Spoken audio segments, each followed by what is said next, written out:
Bandeko na ngai mbote napesi bino mbote na bino na kombo na Yesu Masiya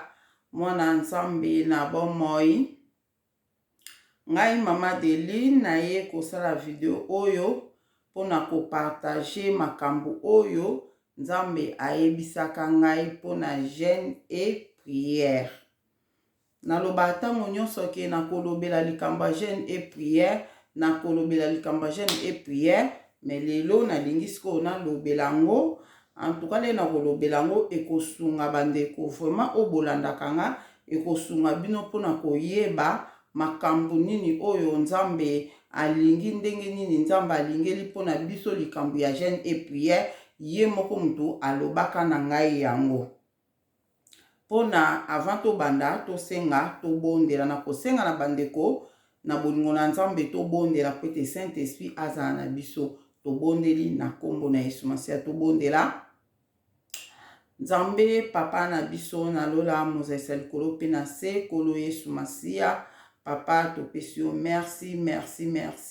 na oyo nyonso yozo sala katikati na bomoi na nga, na bomoi ya bandeko nyonso o balandaka ngai pe na bomoi ya ndeko oyo akolanda nga mpona mbala liboso. Kolo to pesi yo merci yozo batela biso, ozo protege biso, ozo bundela biso tango nyonso ozo pesa biso elonga na bitumba nyonso papa. Yango lelo toza na bomoi to pamboli oyo tokumisi yo pona souffle de vie oyo pesi biso papa. Oza Nzambe na biso tango nyonso tozobeta mabaku papa, yozo limbisa biso papa. Merci pe tozotangela biso masumu te papa. To pamboli yo tokumisi yo tonetoli yo na beleli yo molimo santu papa. Yo nde zala na ngai papa. Yo loba na esika na ngai naloba te, me yo nde oloba. Saint-Esprit na beleli yo ya kosunga nga na video oyo na kosala papa. Nayebi ndenge akolobela te, nayebi te, me na lisungi na yo papa. Nzambe yo nde koloba po ete bana na yo bakomprendre, yo nde kotouche mitema bana na yo po ete bazwa quelque chose na oyo ekoloba makatikati na esika oyo. Mona ndeko moko na moko akolanda video oyo pe apartage yango na bandeko mosusu po ete bazwa mayele. Seigneur, mona ndeko wana papa, mona ye na mosala po azosala kati na yo pona kopartage ba message papa. Topamboli yo tokumisi yo tonetoli yo tobondeli bongo na kombo ya tata pe ya mwana pe ya molimo santu, amen. Bandeko na ngai mama Deline, mingi bolanda nga boyebi nga deja, bolanda nga deja na ba video oyo nasalaka na yango na ekosala su video oyo nasalaki ba video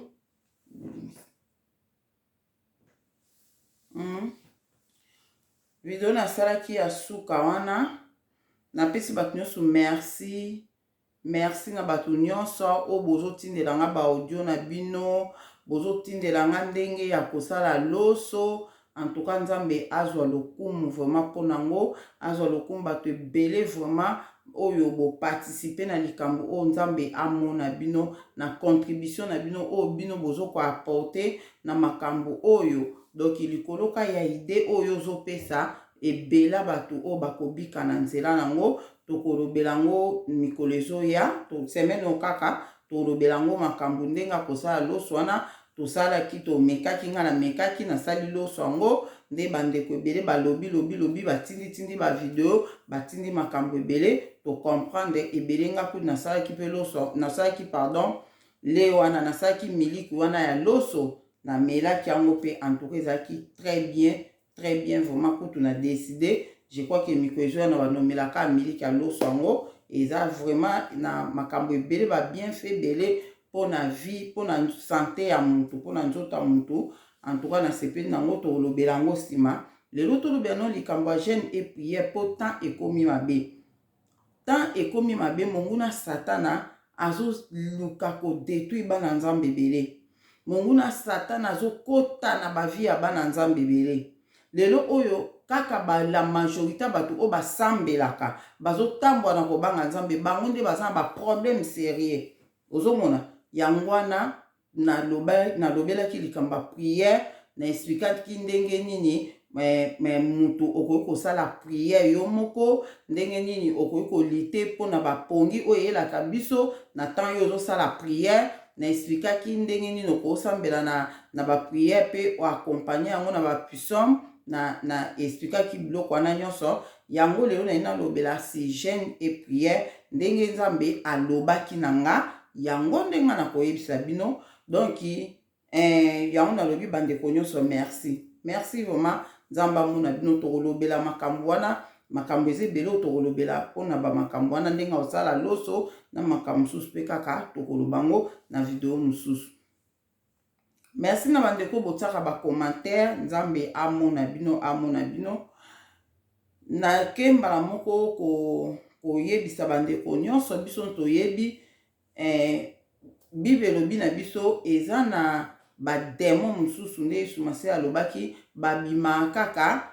na nzela ya jeûne et prière nde bakoyeba kobima. Donc eza na makambo mosusu na bavi na biso po tolonga, eza na babitumba mosusu po longa fo oaccompagner jeûne mpe na prière na yo. Il faut que ça la kaba jeûne. En tout cas jeûne eza très bien bandeko nanga. Jeûne ko jeûner eza très bien. Ngande ko na bino obo nanga. So ezaki peut-être ba jeûne te. Atana ba makambo oyo kande na sa ba vidéo oyo na bitumba nde bazolukelanga kaka liwa kaka. Soki nazaki muta ba jeûne te, peut-être mbesi na kufa kinanga. Ozomona me ba jeûne eza eloko moko ya bien makasi. Ba jeûne et prière epesaka biso ke to pusa na su pembe na Nzambe. Ba jeûne et prière esalaka vraiment ke makambo ebele badon ebele oyo eza kati na biso oyo eza kokangama na nzela ya jeûne et prière ekoyeba na kofongwama. Donc bana Nzambe vraiment,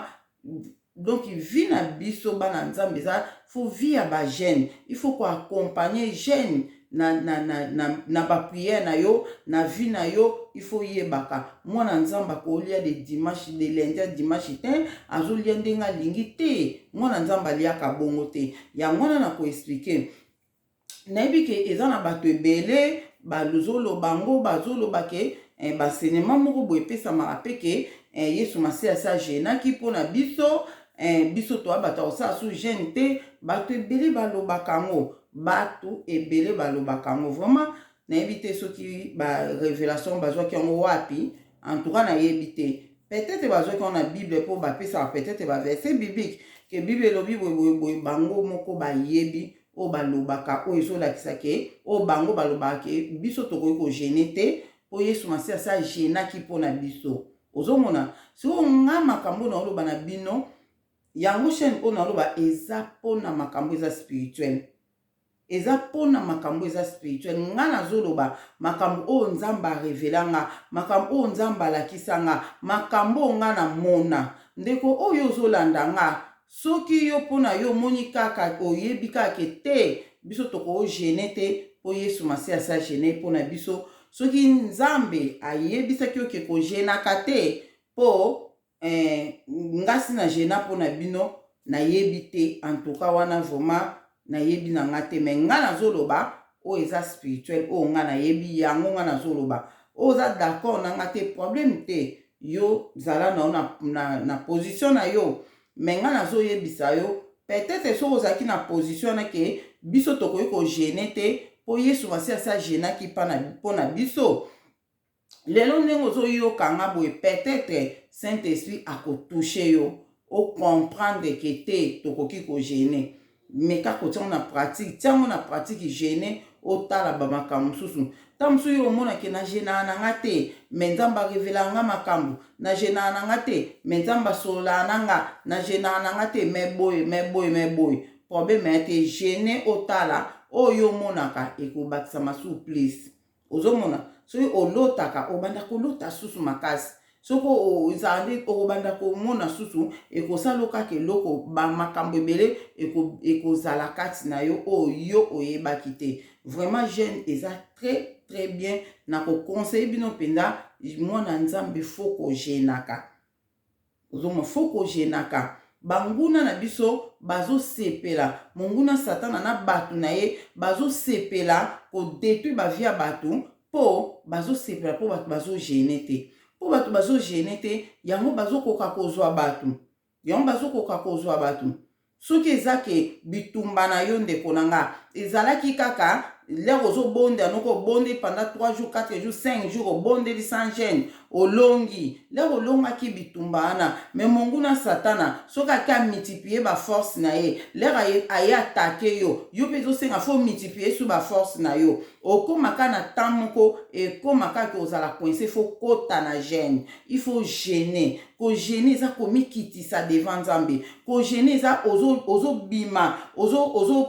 ozolongwa na bonzoto na biso oyo ya kimosuni ozokota na molimo moto azogene azokota na molimo bandeko na nga azokota penza na molimo ozomona do yango neke esengaka makambo lokola spiritualité moto edirigeaka physique boye le yo ozokota mingi na spiritualité na nzela bageni nde okolonga makambo ebele oyo eza physique boye nazokoconseille bino bandeko na nga eza jeûne et prière eza très bien bato ebele bapriaka makasi me bagenaka te eza mabe makasi ndeko na nga ya mabe makasi nakota nga makambo kogene ebandi ndenge nini mpona banda kogene na vie ntina kola na nga na vie nayeba ata mokolo moko te nde bagenaka natia kutu mpe kateke na kogene tozala kutu na ngola nazala na petit sere na nga cousine na nga tozali ne kuna lere azogene omona azosala 3 jours aolia ata akondi na oyokele mawa omona azolamba mpe biloko oyo alingaka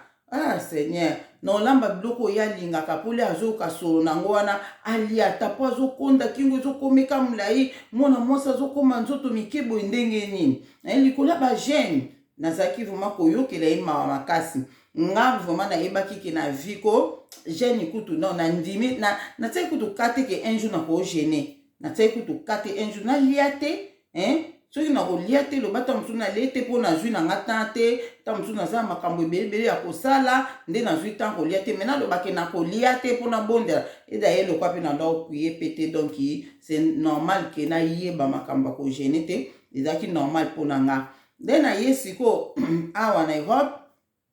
na 2001 nde naloba na 2001 nzambe bande koloba na nga na litoi na 2002 nde mutu na mipesi siko na nzambe na 2002 na début 2002 na mipesi siko na nzambe loko na mipesaki kati na nzambe wana nakoma yoma kosambela magi na yebe kosambela te nakoma kosambela makasi kotambola vers sanctification kotambola na obanga nzambe mpo nzambe afongola ngamba mo miso ya molimo matoi ya molimo makambo ebelebele nzambe akomaki kolakisanga deja na 2002 wana na bandaki mpe kamba moko gene mpo nayebi ke na bande kogene mpo nayebaki ke bana nzambe bagenaka mpo na moneke bana oyo basambelaka basala gene akolia te nga mpe nasalaka bongo naliaka te kobanda minute 18 naliaka te nakilaka bilei nayebaki ndenge wana antuka bandeko na nga nazalaki moto ya bagene 2002 wana nazalaki moto ya bagene makasi nayebi makambo ya nzambe te naye na ngaka na bonzambe nazogene makasi mpo nayebi ke soki nakufi nakota bokonzi ya likolo funa genaka nasambelaka le nazogene wana antuka nabande komona loboko ya nzambe nabande komona puissance ya nzambe makasi sikoyo lere na 2002 wana nazogene nande kosala ta mosusu nakogene ta mosusu banda minuit nakolia te ti 18h mo nakome mpe kosala ba 3 jours ya sec 3 jours ya seki penda ko ngam na ina ngaka sika na bonzambe na kenda ke église te pone na bwaki ngunda batindenga na mboka mubwe mboka ngo ezaki kombo na Huddersfield na Angleterre kuna na mboka ngo wana ba église ba congolais ezalaki te do na kati ya ndako kaka na ebima banzambe te nga moko na kati ya ndako na komaki ko gêner ko bondela ko tanga bible en tout cas magina ndo comprendre nga bible yango te nazotanga nanga et puis ba pisom nanga nde na ndo nde na mseno ki na ndo bondela nango sikoyo le na ko gêner bandeko nangi lo ni bando samelanga soki na gêner na lobi ke banda minuit banda minuit na olia te nazo bondela ti na kolia na journée nango na 18h le to komaka ba 17h juste mutema nzala moko ona koyoka do nanu na yoka nzala bongo te na kibomoto boye na yoka nzala makasi omwa nazolenga makolo ezolenga na omwa peyaki na ye na kweya siko tellement na bandai kolinga vraiment kosala makambo oyo eza na bonzambe nalingaki nasala makambo oyo eza na bonzambe siko lokwa nayebi makambo te nayaki kokutana na parmi bato oyo tokutana na bango kuna nde ezalaka bobwaki ngunda bokutani wana na bagarçon na bafille bokutani bakongolais bino bosali baconnaissance parmi bato nasalaki na bango connaissance moko azalaki na frère JP ya bandai kosambela awuta daya Kinshasa daya mobali moko asambelaka frère JP na pese mbote esika azali abengai nga nayebi kalanda anga kutu tobungana banda baperiode wana na ba 2002 2003 na ba 2003 tobungana banda 2003 tikaka eko komona ngaka na ba video bonde ayaki kobenga nga na obenga frère JP tosolola donc naye kokutana na frère JP wana lokwa tozalaki na bango ensemble wana na remakaki ke parmi bato nyonso tokutani wana ye asambelaka wana nga mpe nasambelaka do ba frère JP mutu lokwa frère JP ayebi nga vraiment ke wana mpe na ye na bonzambe sika nazalika likambo te inga limamba bwite nga nasambelaka na nga nga limamba bwite nga nasambelaka na nga en tout cas nazalaki vraiment ndenge wana sikoyo lokola nayebaki ke frère JP nazoloba makambo ya nzambe ayebi makambo ya nzambe soki siko 17h ebeti na omwana olenga na kokoma 18h te omwa nga moko nalobi ke namoni etika noka inédita pamba banda minuit na lete na bondeli ti tongo na lete do ti lero na tikaka na inédita pamba nzamba comprendre nga na lia na nga mona koti na prison mona bibonso ina le soki eza mabekasi mona zoloba ka bon ale na kozwa telefone na bengi frère JP wana le na obenga frère JP wana nazobenga ye mpona tuna ye mona bengi frère JP mwa mpe alobila nga Adeline boni nga na bia papa JP nga nde nazali awa naza na gene na nga fale nalia na 18h nde na bai na olia na 18h mais siko nde naza boye nazokoka te mpo nalembi mpe nde tika naoka inédita pamba eske bino bato bosambela nakolia na nga na inédita oyo etikali nga siko nazozela aloba na nga swati kolia te eza mabe zelaka ti 18h ou bien aloba na nga lia na yo moi frère JP o répondre nga bi maman Deline il fallait o fongola gene on a ernin nga bi na 18h abi omona bi siko toza siko 17h OK zelanga nazoya kasi na nga bi yebisanga kaka soki na lia na nga ata mo eloka mokena nuna lia naza na posa na lia ka ata miliki ya pamba na mela ata miliki ya pamba tina zela ti 18h omona papa JP aoyebisanga ba te zelanga nazoya kasi koyebiso ndenge ezalelaka nazoya mona ofanda na ozelika na ota na fenêtre omona ye lera koya wana lera kota tokoti na ye na ndako omona ka tuninga 17h sikoyo eza ta mosusu 17h20 abitire 40 minutes nga biyebisanga non nalia tu nasala nyimo eloko ya moke abi ok ezela kasi tobondela le tokobondela le tosisa kobondela bongo olia na yo nga bi ok problème te le tokanga misu papa JP bandi prière papa kobanda prière tobonde na ye le kazoba amen abi siko lia na le ozotala bo 18h juste monga na bi frère JP mais 18h ebeti na ngo abi kasi siko lia na oti siko kolia na o bande kuna esamata ba 3 fois na banda obenge papa JP ayebi lisolo oyo nazo benge papa JP nalingi nalia po na tika naka na 30 minutes apamba mais na okoka 30 minutes ote na okoka 30 minutes ote papa JP nalingi nalia mona bi nazoya sœur Adeline nazoya zelanga nazoya mbang na oya mbang etika 30 minutes nazoya mo ngasko nazokamo mais pourquoi papa JP a répondre anga kate ayaka kaka soka yebele to sa na prière ngo emema nga pe ka ti 18h ozomona mais tellement bando sa prière makasi na bando sentir te mo bozo sa prière na sentir te si to ya ko makale soka talika se ka ndo tala o mo le ro lo bakake amen ami abinanga siko ke luke loko lia na otala boy 18h do ye abande ko memanga ti 18h bande ko nanga nazaki na bitumba moko o wana le wana ezaki siko bitumba ya famille ozomona famille siko batio siko na liste yo nde fokufa bitumba ya famille na ndenga mukete mais nga siko wana penza bazolakisa nga makambo nyonso azomemanga na ba réunion bandoki na tala ndenge bazoloba kuna ndi bazosala ba réunion na kombo na nga nzamba omemanga keke pa bombi nga tala réunion na bandoki nde bazoloba période wana na bande ko mona makambo na yoka te na nde ko mona makambo soki nazobondela nazomata nazokoma dans l'espace nazokomprendre te makambo nini esalamela nga na bomoi na nga. Après sikoyo papa jipaki kopesa nga 2 cassettes audio en tout cas na lobaka ngo nzambe na likolo azotala nazalaka soki na kanisi période wana na banzambe pambola frère JP pambola chef JP nayebaka Alain Moloto te nayebaka ba Frank Mulaja te nayebaka na bango nayebaka na nga bout na bango wana te papa JP ka lera ye ko kutanga nde na bandeko soka yona accompagner nga mkomso ayeko accompagner nga na prière ayelinga 2 cassettes audio alobi na nga nasi ye moko akobosa na makambo menga na bosa na te eza ba makambo e grave na mutema na nga etikala na mutema apesa nga 2 cassettes audio ya Alain Moloto le wana bazana ba Frank Mulaja ba Sibrim ya ba Sibrim 1 na Sibrim 2 o ba yemba yawe tobelemi pembeni na yo ye yamba masanjoli na ozali mbeka oyo tobonzeli nzambe do apesanga ngo na yeba bango te na yeba banzembo wana te abinanga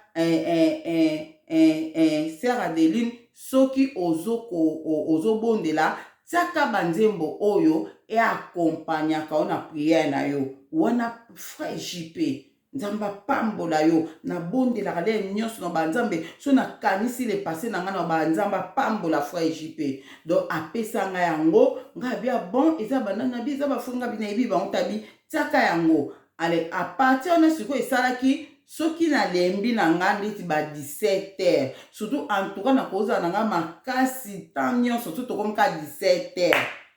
jeune na nga donc na lembi na ngai donc funa kata so na talinga bi so na bengi pe frère jipa oyakaka to sala prière malamu kutu na tiaka ba cassette audio oye apesa kinga nazaki so tokomba 17 na lembi na okoka pe ko bonde te loko te na zwika ba cassette na Alain Moloto na tie na s'allonger na mbetu moka na zoyoka na yoka pou na comme dans l'espace muna na bundi nga na matibo ndeni na komde na kiti na susumki moso na zo yoka na zo kon na zo sentir présence à Saint-Esprit banzembo wana esungaka nga okoriye bakutu te na ndenge 18h ekobetela yo leka 18h ke beta bomona teli 18h se betio mona fuka nzambe merci penda nalia quelque chose au mona pe l'air des choses comme à 18h on mona déjà nzala o ebundisa ki o mona esili nango le on a tellement nazaki na mayele o nazana ngo lelo te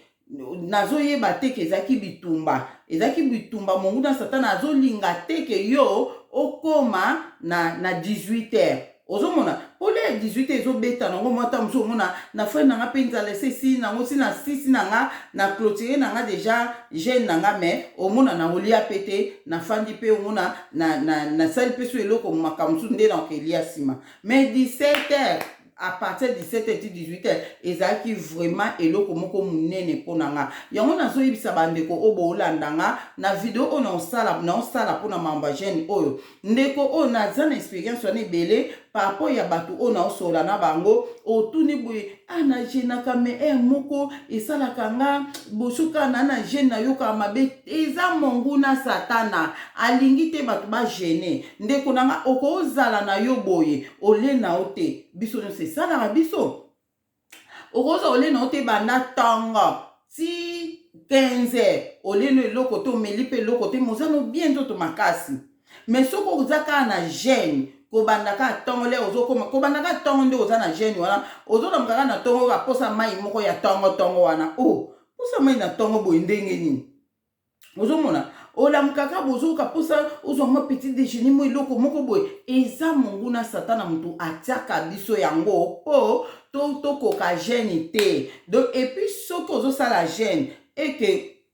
ozolinga osala gene ozosentir biloko wana baposa kolia baposa moko banzala makasi seke continue gene na yo seke eloko moko boye eza bloke kati na yo enge fungwama seke eza bitumba moko boye ngolonga yango monguna satana alingi te yo longa akolinga te yo ogene bandeko nanga na eza normal nazoyebisa bino eza normal mokola gene na yo oyoka nzala olemba eza normal ke mukolo mususu soko ole na ote okolemba na opete ole na ote okolemba na ote okozala na obie ti 12 heures ole na ote ezokipe na ole ote même mukola jeune kaka 12 heures apamba ekomi olokola soki eloko ni eza normal bandeko nanga soko ozoyoka bongo yango te kabola ona jeune yango te loba na oke te na lia na aka lelo bona sala lobi kosala bongo te kosala bongo te ona lia na ngaka li upe na kokite na sa lobi po lobi pe kosala okaka soko moni esali yo bongo ozo sala jeune eke ozana bitumba wana te seke fotala non bien fotala bien donc na jeune kangola kamakambo ebele jeune et prière donc na olobela jeune po to priaka na olobela bato ba priaka ba message nanga o eza mingi pona bana nzambe eza mingi pona bana nzambe ba o bazo comprendre nzambe bandimi Yesu Masia comme Seigneur pe sauveur donc wana donc tozo bondela mais pourquoi bato bazo bondela bazo gêner te de yango nazo yipsoke eza normal koloba teke so na jeune na yo kaka mabe so na te on a mela kisi to yana batakisi sima pardon na 5 te donc yango na loba na batuke jeune ezalaka bongo oui ezalaka bongo sumukola jeune ngasko période moko ezaki pe ko sala ngai soki na zana jeune mukoloka ya jeune nanga mutu passe mutu donc na remakon et puis na vie na biso bana nzambe bandeko na nyoso bolandanga mwana nzambe futo za kamayele na sensi nini soki likamoko esala melio kanga circonstance wana na période nini esala minga boy pasi moko ezosala keke pa kanga période wana eloko ni ezali donc oko remarquer oyoka mutu pasi mingi mukolo oyo jenaka mukola jeune na mukolo nde oyo kaka mutu pasi oka no bando oka mutu pasi mukola jeune mo atom sambi na mutu pasi bona koko jeune te na zwa mai na melakisi mo na zwi mai na meli paracetamol ozomona doki ok na yebaki te ti mukomsunga na bi ndeni pona ni ka mukolo nga na zakaka ya jeune na nga mukolo ka nga na yoka mutu pasi ngabi non c'est normal te ndeni ka mukolo ka nga na jeune ka mukonga na yoka mutu pasi ndena bondela ka ponango na bondel ponango ngabi nzambe ngalona ina sa jeune nazoko sa jeune te mikolo nyonso suika na lobika na sa jeune mutu ebandi opasi pasi ti olukaka kisi omeli na mayo omeli nde mutu etiki ope pasi okomi na bien ozomona alomona jeune no ekatani ka ndengwana sikoyo sikoyo yangwana nena yebisa bana nzambe eza normal do soko moni bongo ata mukolo ya jeune na yo okoyoka baposa kolia boyeboye en tout cas eloko wana nga na longa yango le nazobondela mpona jeune nanga na minui wana deja le na obanda jeune nanga le nazobondela en tout cas nafukamaka nayebisi nzambe ke journal lelo na osala jeune nanga na bonde na oyo nyonso nakoki koloba epuis na oyebisa nzambe ke na telemeli mipepe nyonso oyo ekoyelanga mitu pasi oyo ekoyelanga baposa kolia banzala surtout posa mai surtout posa ya mai donc surtout ngeloke banda obunisanga lisusu posa mai mona posa mai mona na prière na ngale na obanda na kolongola ngo deja na binzambe longola posa mai kati nanga kobanda minui okino 18h Seigneur longola posa mai na yoka posa mai te yo melisanga nde mai ya molimo po yo lobi ete tokovivre kaka to ndenge pardon nde nazolisa nzoto nde nalisaka nzoto na ngai na kimosuni boye siko na eko lisa nzoto ya molimo donc ilo na ngai naloba su jeûne et prière ko jeûner elingi loba ke ozo lisa nzoto ya molimo bandeko na nga tolisaka nzoto ya molimo na nzela ya jeûne et prière ozolisa nzoto na oyo ya molimo nde nalobaki fo tozala makasi spirituellement donc na jeûne et prière ozolisa nzoto na oyo ya molimo okóma na bakapasité mosusu nzambe aotio na bakapasité mosusu makambo ebele mpo ayebi ke oza capable ya kosala yango nzambe akopesa mpe baresponsabilité ebele mpo ayebi ke okozala capable ya kosala yango eza na bana nzambe ebele lelo oyo baza na badon ya nzambe makasi mpo na kosalela nzambe me nzambe azobimisa yango te mpo azogene te oprotege likabo wana ndenge nini moye oprotege yango eza te ozomona eza te mpo ozogene te donc c'est ça kogene eza lisusu ke kolisa nzoto oyo ya molimo donc c'est ça do lenga na obonde yanga binzambe pesanga mai ya molimo mai ya molimo oyo nga na komela oyo kopesa molimo na nga makasi oyo mpe na buki bomoto boye na koyoka posa ya mai te longola posa mai longola mitu pasi longola banzala longola bafaiblesse lisusu eza moko ya eloko oyo eyelaka biso na temps ya jeûne bapeso faiblesse mpo eza jeûne ka ya pamba te eza jeûne et prière donc bapeso faiblesse sikoyo yo ozogene oza faible oza kolemba mwe obondela eza te ozomona mwe obondela eza te donc il faut kobondela nzambe alongola mpe bafaiblesse oyo eyelaka biso na temps oyo ya jeûne eza ndenge wana apart wana bon yo obondeli mpo nango nga nabondelaka bongo na tiki nyonso deya na maboko ya nzambe sikoyo apres wana na moi boye moko eyaka oza na jeûne na omba mo oyoki posa mai bandeko na nazoyebisa bino verité oyo naoloba vraiment eza verité soki nayoki posa mai na le naza na jeûne na nga nasalaka ndeni tellement naza moto namelaka mai ebele na mai mpenza mpo na nga namelaka mai na ndenge moke te donc soki nayoki posa mai nasalaka nde nini nakobondela leka nayoki posa mai posa mai bonde posa mai botungisi nga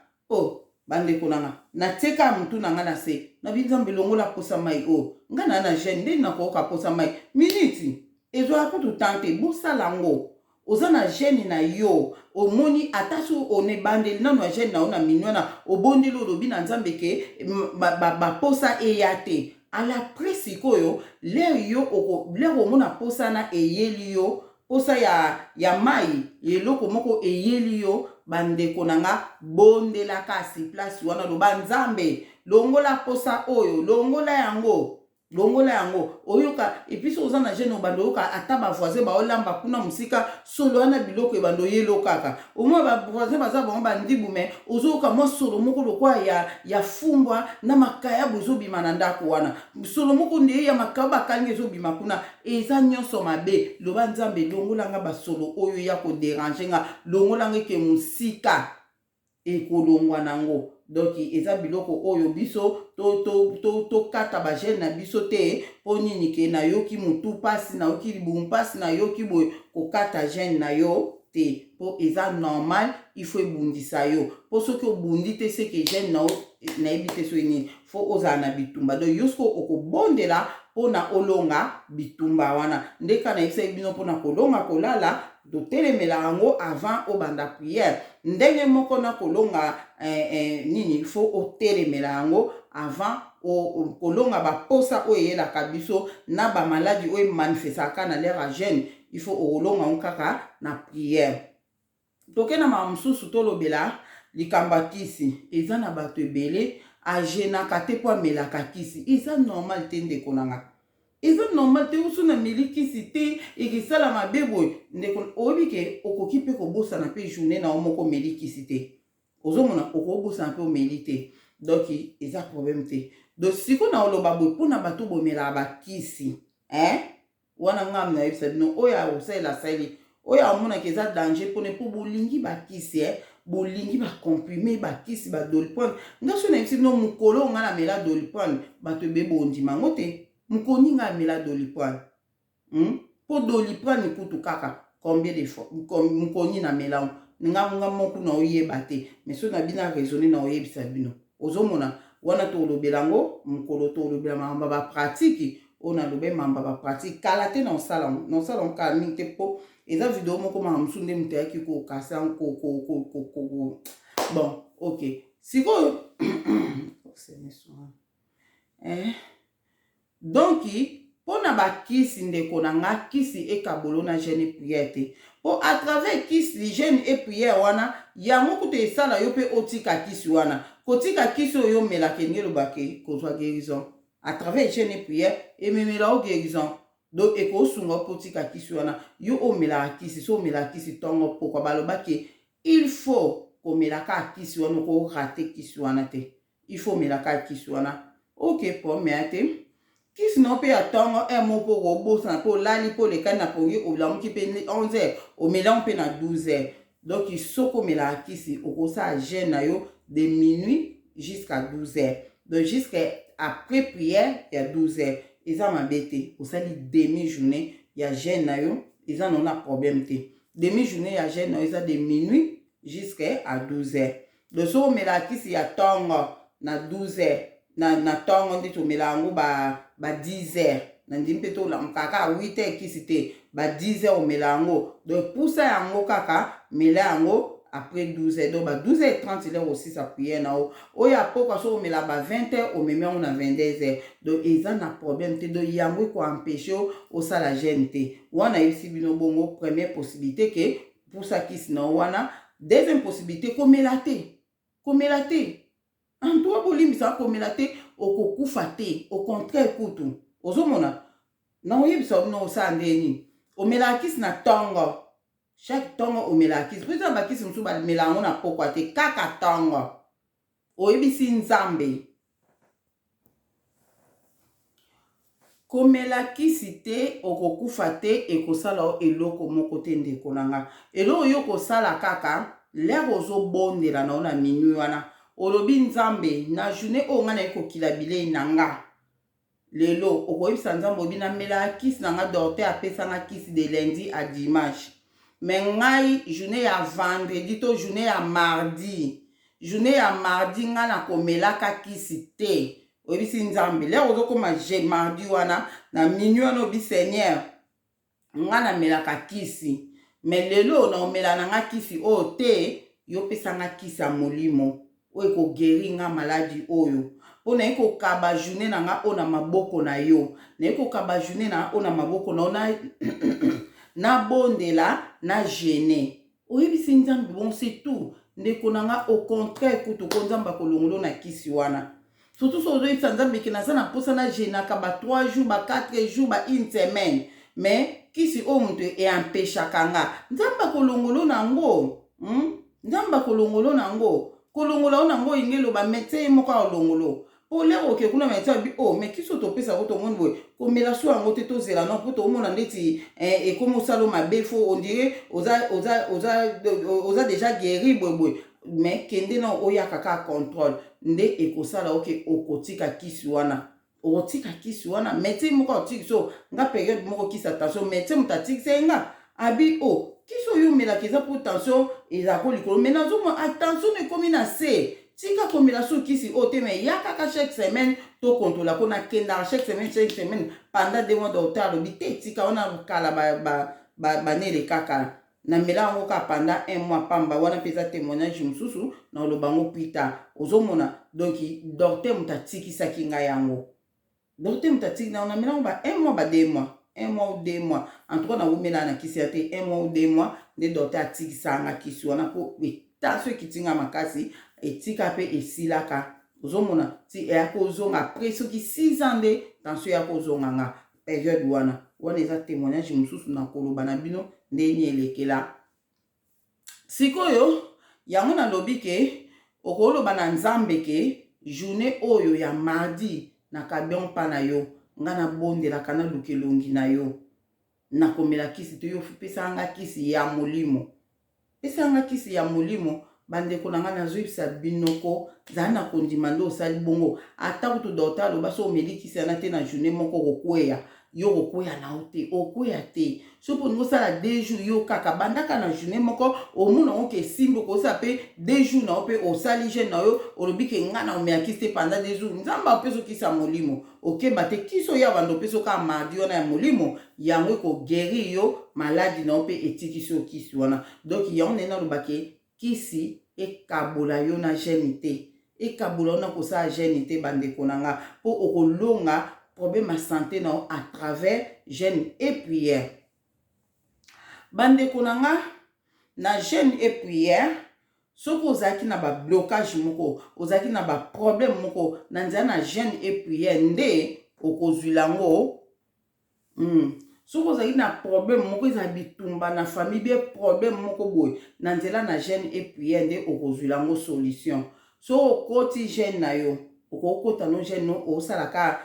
osali ya 3 jours pour la situation na 3 jours wana na olobate ka sec na olobate ke oza sec dozo sa neti de minuit à 18h pendant 3 jours sala ka bongo en tout cas ti ozo bima na jeune na yo nzamba opeso solution na problème na wana solution mususu ekozala ke nzamba koyebisa yo soki likambo wana nzambe aopeso yango te ou bien opeso sikota oyebisa o na nzela na jeûne et prière oyo koti oza na maladie moko boye oza na problème moko boye okoti jeûne et prière soko obimi na eloko osengaki te obima na réponse akoloba na otezela nanu tant nango nano ekoki te nayebi makambo na osala na likambo o yango tomonaka mutu mosusu aza na problème moko boye oyebi eza na bato mosusu ana problème bato mosusu nde bomona likambo oyo aza nango eza grave bomome likambo ni eza grave mais ye moko asekaka na ye azalaka na ye gentil po ayebi ke na likambo na ye asololaka na ye na nzambe na likambo wana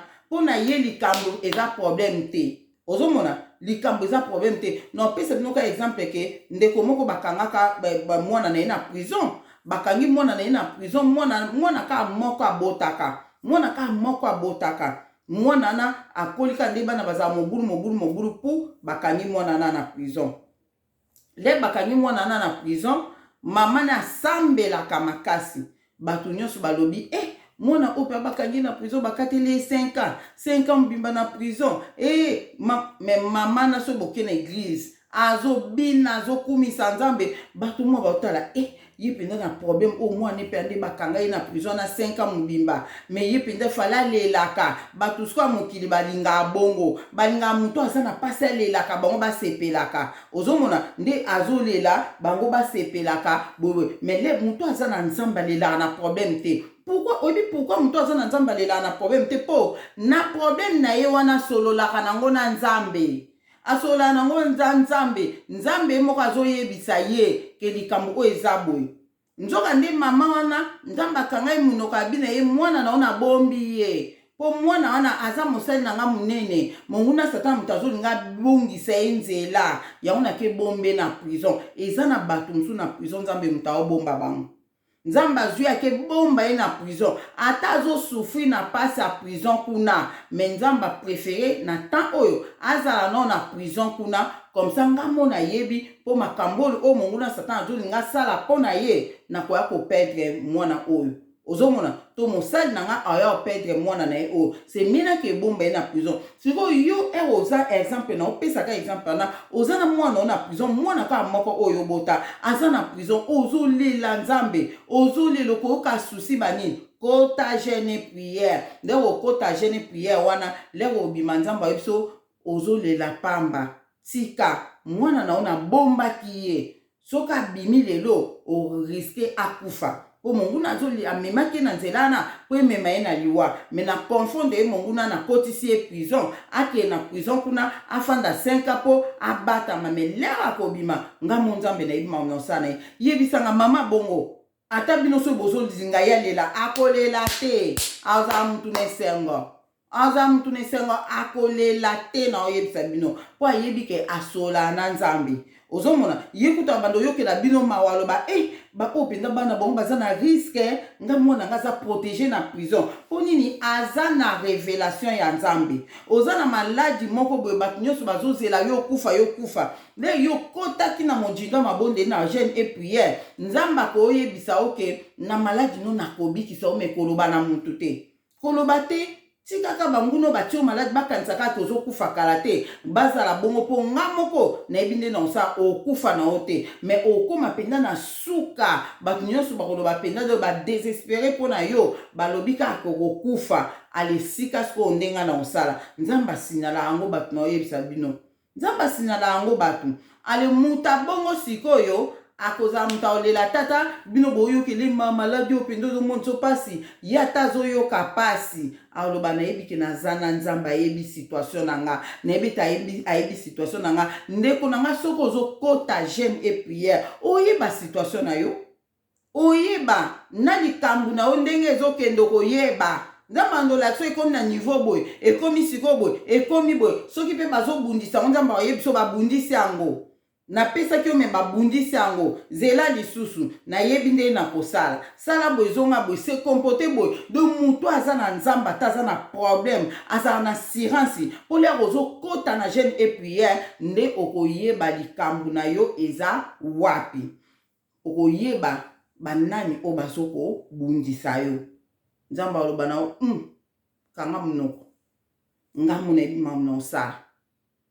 oyeba bango alero oyeba bango bongo nde nzambe ayebi so tika nanu bango bongo na komisa bango na suka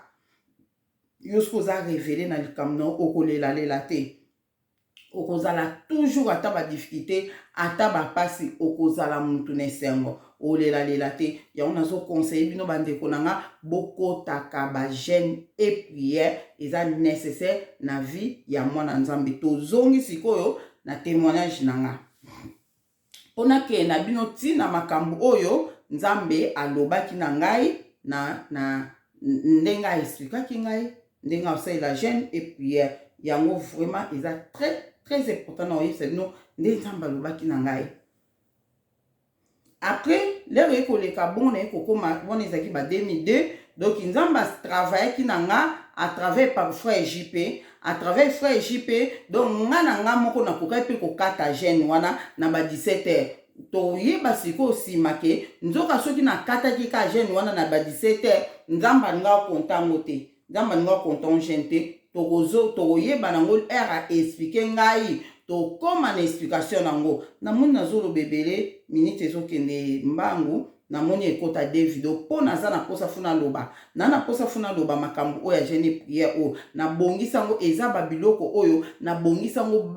bandeli le naobongisa na osala video mpo na jeune prière na osala video mpo na boye na ta jeune et prière oyo doki nalobaka ngo nakoyebisa bana nzambe mpo nzambe mpe aloba na ngai yebisa bana na nga wana elekaka kala tokende nanu nasi donc soki video oyo esili nakotia yango na deuxième vidéo oyo donc nakotia oyo numéro 1 wana numéro 2 comme ça yo oyo olandi video oyo olanda mpe wana mpo na na posa oyo na nango ebima mpo na jeune et prière mpo yo soki ozwi eloko te na video oyo na deuxième video oyo ozwa quelque chose ocomprendre makambo oyo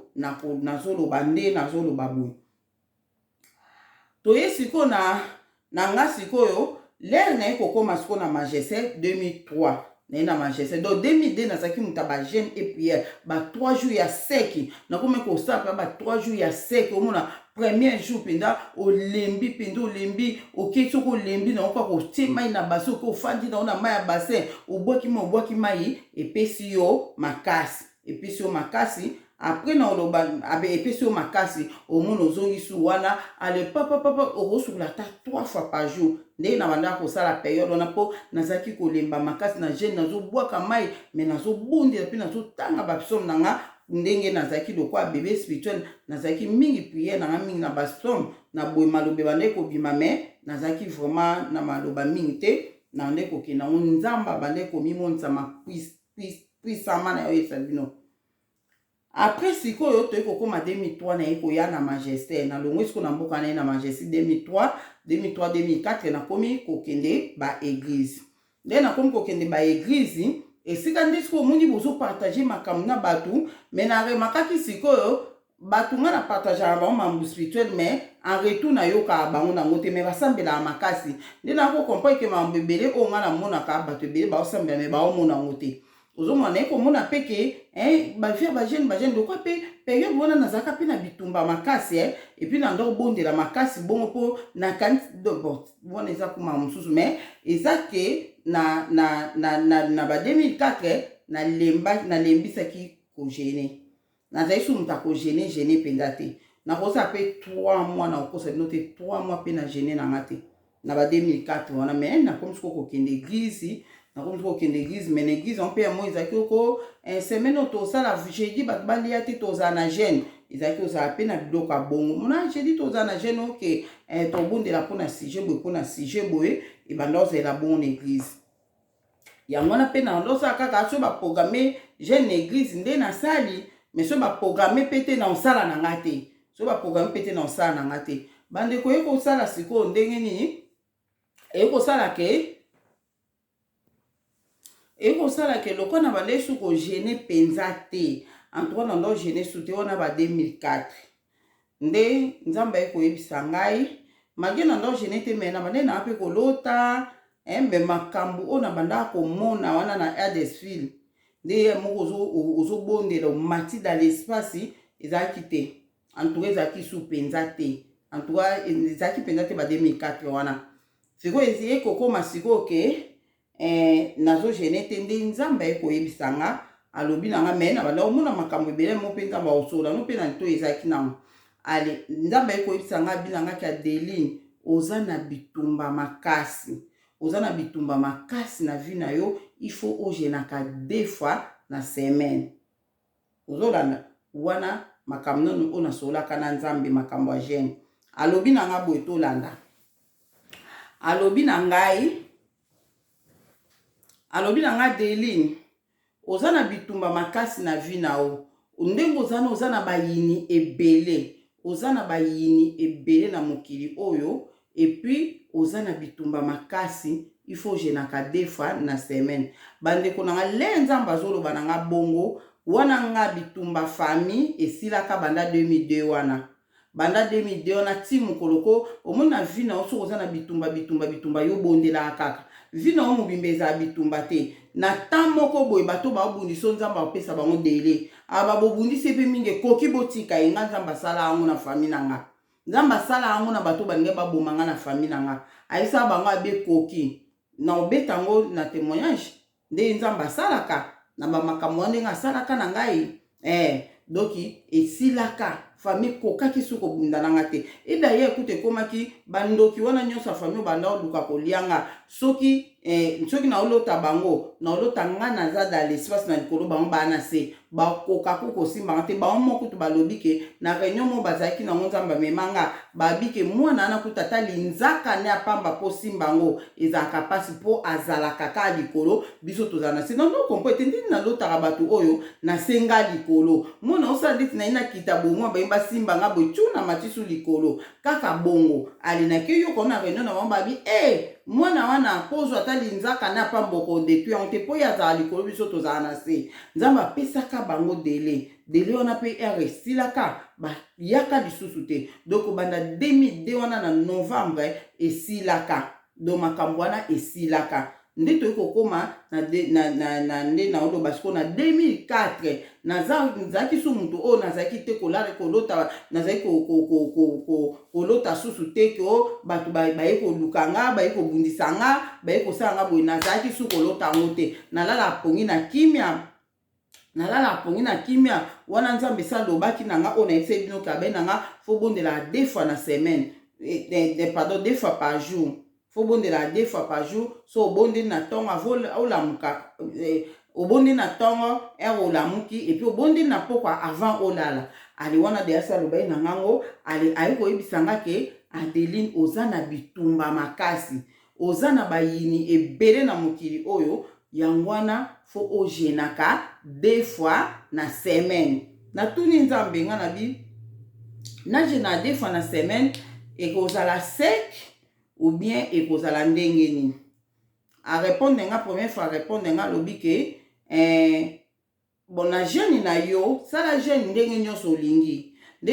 ko sala jeune sala na yo na ko expliquer moi muke ba forme ya jeune nini pe o mutako osala eza o eza pe bien makasi po ba jeune eza ka kokilabile ite eza pe na makamsu oyo okoki kosalela jeune c'est ça donc sikoyo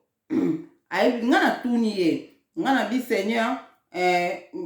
najenaka 2 fois na semaine naliaka eloko te ezalaka ya sec naliaka eloko te 2 fois par semaine abi te osala ngo nde nyonso yo olingi mais nalingi lea yo oza na gene mai ekota na monoko na yo te eloko moko pe te oyo eza na mai na kati ekota na monoko na yo eloko moko pe te oyo eza na sucre oyo eza sucre oyo eza ekota na monono oyo eza salé bon naloba ndenge alobaki abi eloko mai ekota na monoko na yo te eloko moko pe te oyo eza na mai na kati ekota na monono eloko pe te oyo eza na goût ya sucre eloko eza na goût ya sucre ekota na monono te eloko eza na goût ya mungwa ekota na monono te eloko eza pe na goût ya ai ekota na monono te nayebi te pourquoi tanga pe ai mbamokasi place na bandi ko raisonner ngabi ah bon donc soki do mai na omela te abina eloko eza na mai na kati ko mela te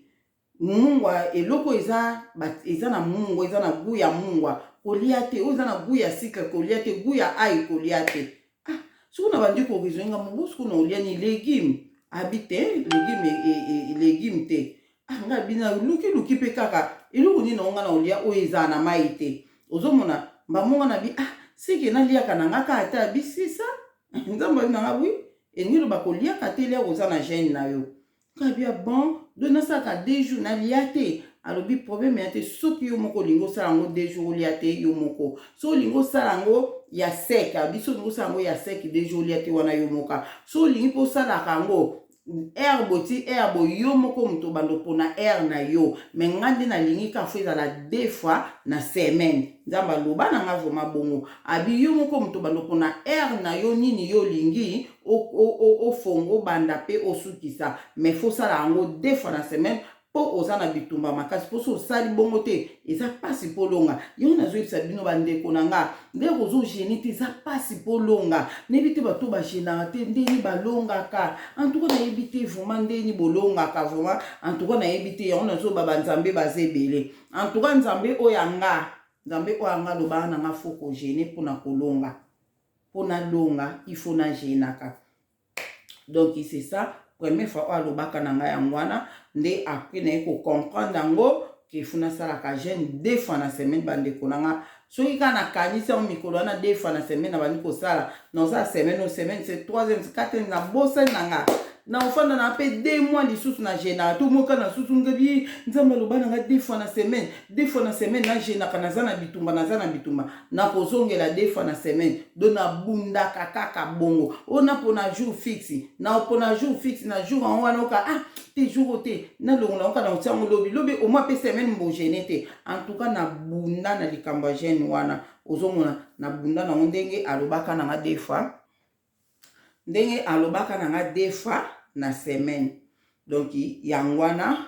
oyo na kokaki koloba na bino o aloba na nga période wana siko na ina loba boy normalement na bana nzambe conseil na kopesa bomoi ndeti nzambe alobai na nga naza na bitumba makasi il faut na jenaka 2 fois na semaine so nga moko siko nasalaki na yaki bon après na eko tosango vraiment makasi na okosa bino te na eko tosango makasi à partir ba 2016 2017 presque ele na ye awa na Paris esika nde na yaki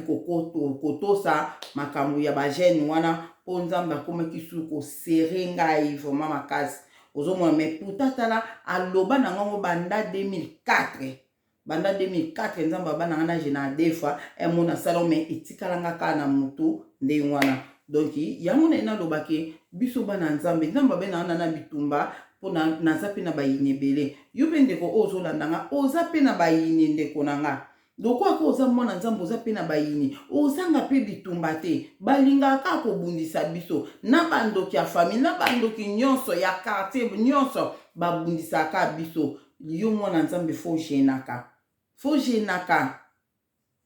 période mona bi nzambe bato bazobenga nge bili bazaza na ba problème nasa nyi na bato wana nasa bango ndeni nzamba biyebisa bango bajenaka yetsa bango bajenaka baluka jour moko basalaka jeune baluka do yona oyebisa yo ndeko oyo ne fiske jour moko na semaine luka kanga jour na yo eza bien na zoyebisa bino nga ekoma jour a rendez-vous nzambe akoma oloba tamosusu nzambe abebi ke toa na rendez-vous na jour boye ezaka rendez-vous na yo na nzambe na okosa bino te na oloba solo nzambe oyeba aza na rendez-vous na yo na jour wana yo ozomona ke oza na eloko moko ya nzambe normalement mutu onde na olobake yo oza pasteur oza na ministère moko boye oza intercesseur oza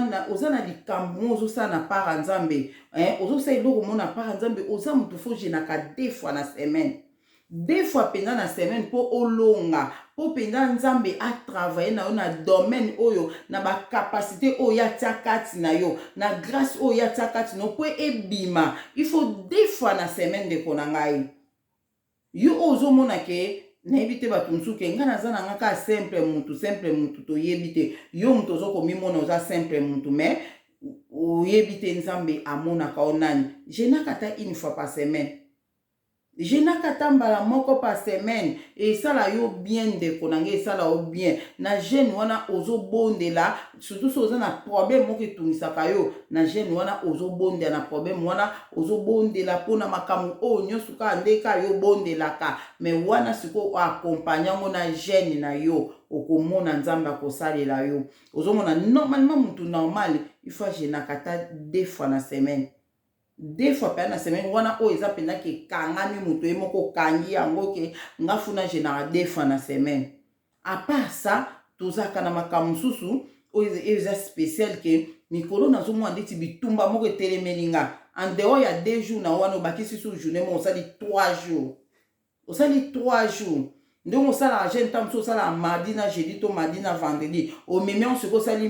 mardi jeudi vendredi pardon mardi mercredi jeudi osala yango 3 jours ata ya seki ata ozofongola 18h ata pe ozofongola pe 16h eza problème te ata pe 12h nde nalobaki surtout na bato bamelaka kisi ozomona sikoyo na yo omelaka na okisi te okosala no mpe ofongola kaka 12h mais nazoyebi biso eza donc salaka po nazoyebisa bino eza bile ya molimo ozolisa molimo na yo sikoyo le yo omelaka na okisi te oza no na raison mo te poko olingi kaka kolia na yo ozosalaka ati 12h en tout cas nayebi te wana nzambe moko ayebi mais yo l'essentiel esala po eza na bato nazoyebisa bino ko bomekango ata osali obela komelaka kisi okosala ti 12h oleno to oya problème te mais mukola jeune na yo ozobondela obonde na mino obonde na 3h obonde na 6h obonde na 9h obonde na 12h ofongoli omelikisi na yo mais okomaka na ba 10h mutema olia okobundaka 12h wana ekoma ope musika 12h wana ekoma ope bele kaka yango ezolakisa ke ozogene ozomona c'est ça bato mosusu bolingi tellement kisi ozomona ke yo bikaka na kisi wana so omeli kisi wana te ozalaka makasi te so omeli kisi wana te mobulu okoki eloko te problème te yo lokola olingi kisi yango olingi na okotia nzambe na épreuve te mpo otika mpe kisi wana problème te kogene eza basorte ebele sorti mosusu ya gene olobi ke nde naza boye nakosukola te bandeko na nga gene nakosukola te esimbaka ngai yo nakoma kosala mingi te je nakosukola te nakobrose te namoni inédité koki tokee na deuxième partie baobolandi nga bolimbisi maloba ezoya telema ebele nayebi ke ekosunga bana nzambe makambo na oloba nazoyebisa bino vérité esunga bino tokee na deuxième partie to naotia au première naotia wana deuxième otali otala pe wana ekosunga bana nzambe bopartage video oyo esunga ndeko moko oyo okopesa vraiment kosunga natiki bino nzambe azala na bino tozokontinue na deuxième partie wana nzambe amona bino toke na deuxième partie